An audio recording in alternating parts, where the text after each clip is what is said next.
There are some true crime cases that feel less like investigations and more like staring into a void. Cases where the evidence doesn't answer questions, it creates them. Cases where the deeper you go, the less reality itself seems to make sense. Tonight's story is one of those cases, because deep in the farmland of St. Charles County, Missouri, there's a stretch of earth that feels like it's holding its breath. A place where in the summer of 1999, investigators discovered a body decomposing in a remote cornfield outside West Alton. But the corpse itself wasn't the most disturbing thing they found. That horror was tucked away inside the victim's pockets. 2 crumpled scraps of paper covered in bizarre strings of letters, numbers, and symbols. Code so baffling that not even the FBI's top cryptographers have been able to decipher them in over 20 years.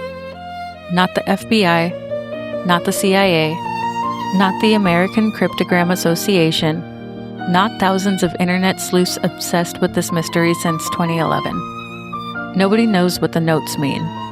And the strangest part, the dead man carrying them wasn't a spy. He wasn't a mathematician. He wasn't a criminal mastermind. By all accounts, he could barely read or write. Tonight we descend into one of the most haunting unsolved mysteries in FBI history, the death of Ricky McCormick, a man whose ordinary life became wrapped in an extraordinary cipher that refuses to be solved. I'm Audrina, and this is the case that has been rattling inside my brain since I first heard about it. Welcome to True Crime on the Brain. Before we get into today's episode, a quick note for our listeners. The story of Ricky McCormick dives deep into some dark places.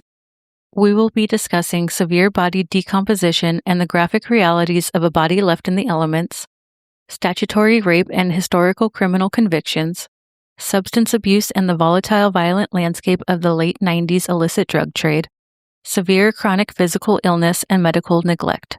Listener discretion is advised. It's June 30th, 1999. A farmer driving near a remote field outside West Alton, Missouri, noticed something strange lying among the rows of corn. At first glance, it barely looked human. The Missouri heat and humidity had done their work. The remains were severely decomposed, so badly deteriorated that many identifying features had been erased by time and exposure. Investigators arrived at the scene expecting answers. Instead, they found questions. The victim was identified through fingerprints as 41-year-old Ricky McCormick from St. Louis. And immediately, the case stopped making sense. Ricky lived in St. Louis about 30 miles away from where his body was found in West Alton. He didn't own a car. There was no convenient public transportation route leading to the isolated farmland where he was discovered. And perhaps most importantly, Ricky suffered from chronic heart and lung conditions severe enough that simply walking long distances would have been incredibly difficult for him. So how did he end up dead in a remote cornfield such a long way from home? Who brought him there? And why? The decomposition was so advanced that investigators couldn't even determine an exact cause of death. No obvious gunshot wounds, no clear stab wounds, no definitive evidence explaining how he died. Just a body. And inside his pockets, 2 handwritten notes that would eventually become one of the FBI's most infamous unsolved ciphers. If you picture a sophisticated cryptographer or secret agent, erase that image now. Ricky McCormick was, by nearly every account, an ordinary man living a very difficult and deeply unstable life. He was born on June 14, 1958. He grew up in the greater St. Louis area, raised in a traditional working-class African-American family. From a very young age, it was clear that Ricky processed the world a little differently than the other kids on the block. School wasn't just difficult for Ricky. It was a wall he couldn't climb. While his classmates were learning to string letters into words and words into sentences, Ricky's mind seemed to scramble the signals. He struggled immensely with basic literacy. He eventually dropped out of high school altogether, entering adult life without a diploma and with a reading level that most experts would later classify as functionally illiterate. But here is where the first shadow falls over the story. Even though Ricky couldn't write a proper letter to a friend or fill out a standard form, his family noticed he was always carrying scraps of paper. And on those papers, he would write. Not words, but clusters of letters. rows and rows of symbols, dashes, and strange repetitive sequences. His mother, Frankie Sparks, later told the FBI that Ricky had been doing this since he was a kid. The family didn't think he was a genius or a secret agent. To them, it was just Ricky's scribbling. It was a coping mechanism, a private habit, or perhaps a secret language he invented because the standard English alphabet felt completely foreign to his brain. To his family, it was simply a strange habit. But after his death, those scribbles suddenly looked ominous, because maybe the notes in his pocket weren't random at all. The FBI stated the notes found in Ricky's pockets display rhythm, structure, and consistency. Dan Olson, the FBI cryptanalyst who worked the case, stated publicly that the writing showed patterns and linear construction that random gibberish simply doesn't have. So how does a man who struggled to write complete sentences produce 30 lines of structured cipher sophisticated enough to defeat professional cryptanalysts? That contradiction sits at the center of this mystery like a splinter. Either Ricky possessed a hidden intellectual life no one around him ever recognized, or something far darker was happening. For 12 years, the FBI kept the note secret. Then, in 2011, they made an unprecedented move. They released the cipher publicly and asked the world for help. That almost never happens. The FBI's Cryptanalysis and Racketeering Records Unit, known as the CRRU, had spent years trying to decipher the pages, but they failed. The notes were then passed to the American Cryptogram Association. They failed too. Eventually, the Bureau openly admitted they were stuck. And once the notes hit the internet, the mystery exploded across forums, blogs, Reddit threads, and amateur cryptography communities. People immediately began imagining a hidden genius, a secret criminal mastermind, or a spy living a double life beneath the surface of poverty and illness. But the more you learn about Ricky himself, the more impossible those theories become. Because this wasn't a trained intelligence operative. This was a chronically ill man surviving on disability payments. A man drifting through temporary housing. A man his own family insisted could barely write, and yet the code remained unbroken. Up until this point in the episode, the puzzle pieces of the Ricky McCormick case seemed to fit into a neat, albeit terrifying, narrative. A semi-literate man with a lifelong quirky habit of writing in a private, encrypted language gets mixed up with the wrong crowd, and his secret code becomes his death warrant. It makes sense, right? It's the narrative the FBI handed to the world in 2011. But this is true crime on the brain, and we don't just accept the official press release. Because when you stop looking at the government files and talk to the people who loved Ricky, the entire story shatters. We are left staring at a massive, gaping contradiction between the federal government and a grieving mother. And the truth behind this contradiction might be the scariest part of this whole case. Let's look at what the FBI claimed when they went public with the ciphers in March of 2011. According to the official FBI briefs and statement from Dan Olson, the chief of their elite cryptanalysis unit, local St. Louis police files from 1999, they explicitly noted that Ricky's family knew about the writing. They told the media that according to Ricky's mother and cousins, he had been using encrypted or coded language since he was a young boy. They claimed it was a known eccentric habit of his. The only reason the FBI was asking the public for help, they said, was because they couldn't find any other samples of his childhood writing to use as a baseline. It was a perfect story. The genius outsider, the illiterate man with the beautiful cryptic mind. The media devoured it.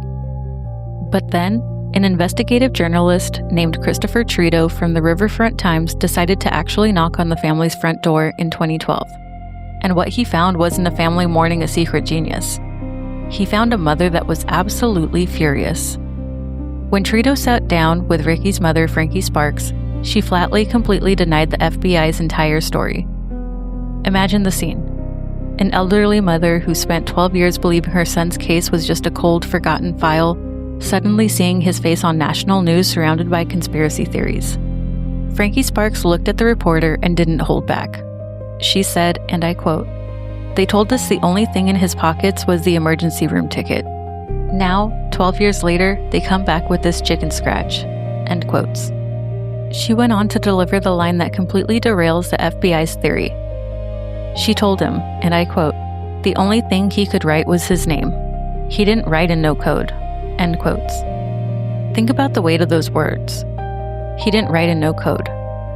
Ricky's cousin, Charles McCormick, backed her up. He told the reporter that Ricky couldn't spell anything. He just scribbled. He clarified that back in 1999, the family told the initial investigators that Ricky would jot down random, nonsensical letters as a playful habit, but they strongly doubted he had the mental or educational capacity to craft the highly structured grammatical ciphers the government published. To them, the text in those photos looked completely foreign. The two notes themselves are deeply unsettling because they aren't written in the same style. You can see both of these notes by heading over to our Instagram at True Crime on the Brain. Note 1 is dense, chaotic, almost claustrophobic. A wall of symbols in fragmented clusters that feel like a frantic stream of consciousness. But Note 2 is different, segmented, structured, broken into sections like a ledger, timetable, or series of entries. And cryptanalysis became obsessed with one detail in particular, the letter E. In English, E is the most common letter overall, but in Ricky's notes, E appears repeatedly at the end of clusters, such as NCBE, WLDSE, PRKSE, GLSE. Why? Some theorists believe the E functions as a null, or spacer character meant to confuse outsiders. But if E is actually a suffix, then the notes may represent phonetic shorthand, words written according to how Ricky heard or pronounced them rather than proper spelling. That possibility led researchers down an entirely different rabbit hole. One of the most compelling amateur theories suggests Ricky mixed together medical shorthand and street shorthand. And remember, Ricky spent a lot of time in hospitals because of his chronic illnesses. Some codebreakers believe WLD may stand for Within Limits Defined, a phrase sometimes used in medical contexts. Others speculate NCBE could mean No Cause Before Episode, possibly referencing neurological or psychiatric evaluations. But then there are sequences that feel eerily geographic. Let's look at the actual string of text that amateur codebreakers and internet sleuths have been obsessing over for years. One of the most heavily debated sequences comes right from the second note. It reads, 36 MLSE space 74 SPRKS space E space 29 KENOS OLE. Look closely at that middle chunk. 74 SPRKS. Ricky's mother's name was Frankie Sparks. Is it a coincidence that a sequence of letters perfectly matching his mother's last name appears in an uncrackable code?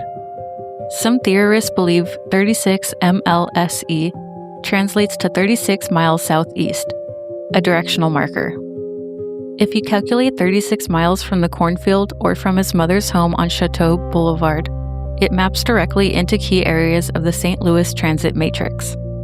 And because Note 2 resembles a segmented logbook, some researchers wonder if Ricky was recording stops, deliveries, or transactions.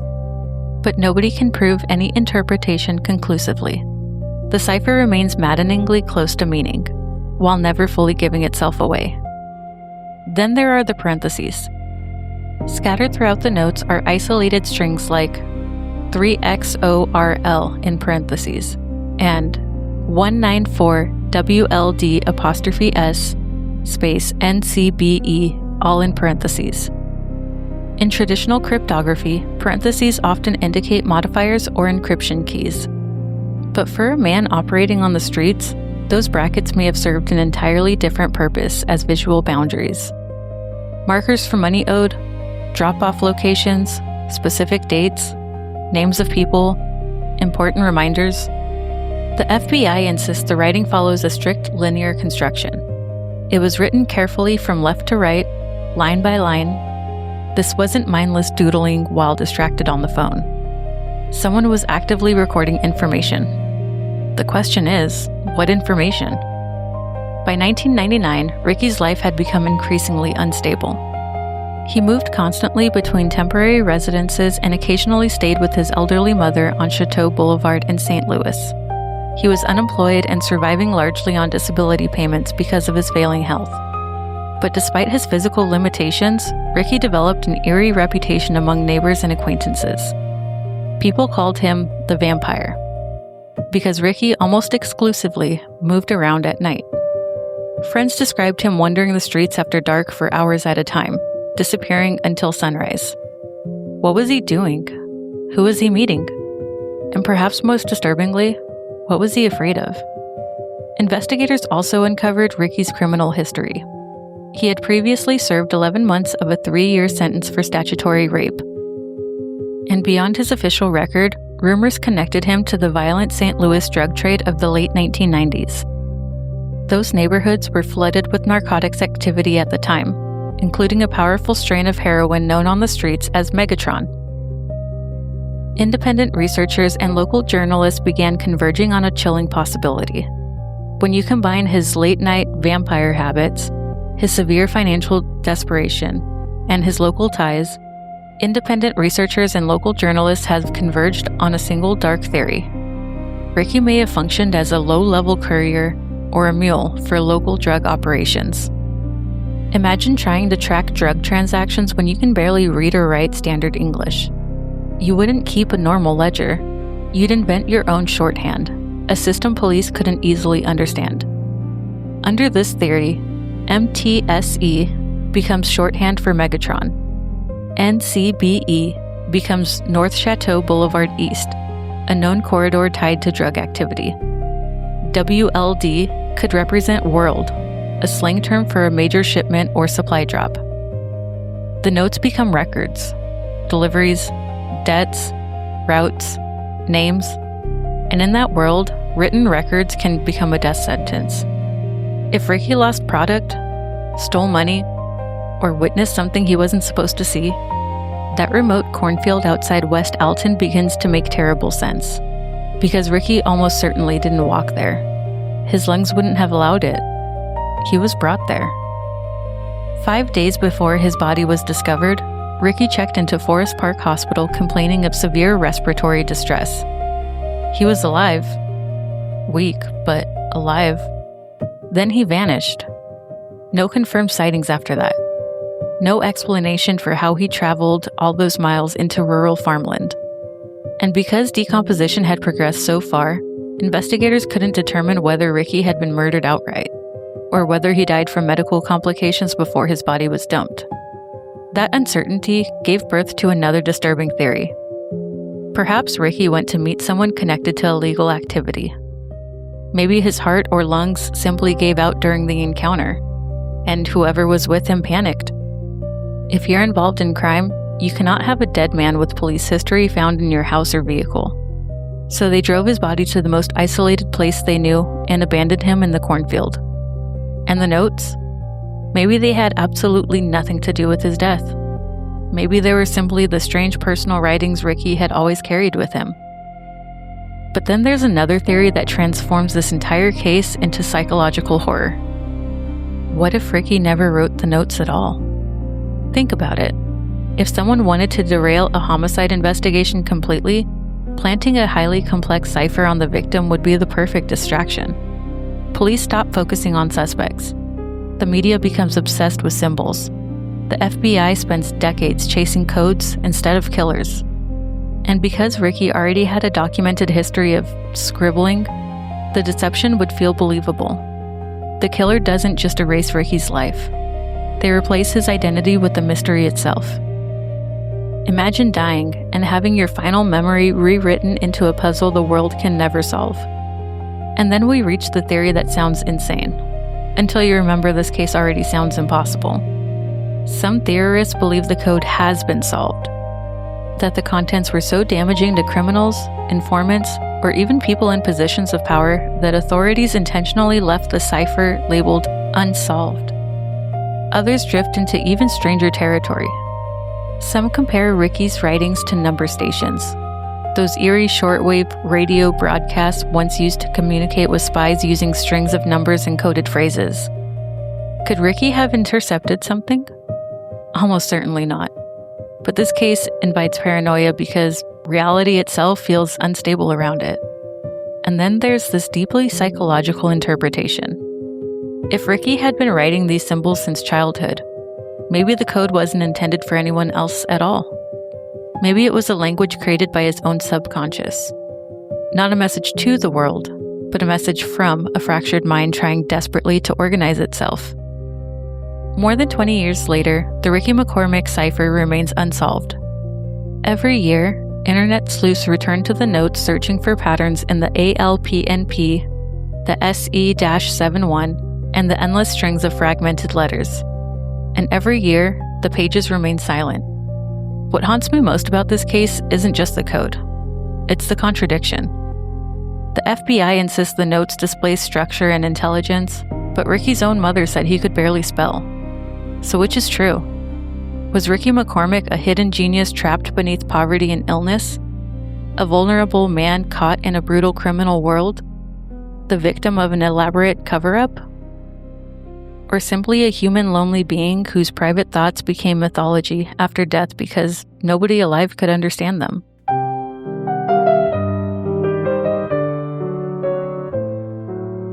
Every time I look at those notes, it feels like staring at a person through frosted glass. You can see the outline, the movement, the shape of something human, but you can never fully see the face. And maybe that's why this case refuses to die. Multiple theories, one dead man, and 30 lines of text that refuse to give up their secrets. Whether those papers hold the coordinates to a killer or the tragic rants of a failing mind, they remain a monument to the things we can never truly decode about the world around us. Thank you for joining me as I tell you about another case that has been rattling inside my brain. Please be sure to follow, rate, or comment to keep up to date on new episodes and tell us what you think. Join us next Friday for another case that has been on my brain a lot lately. And remember to stay sane with true crime on the brain.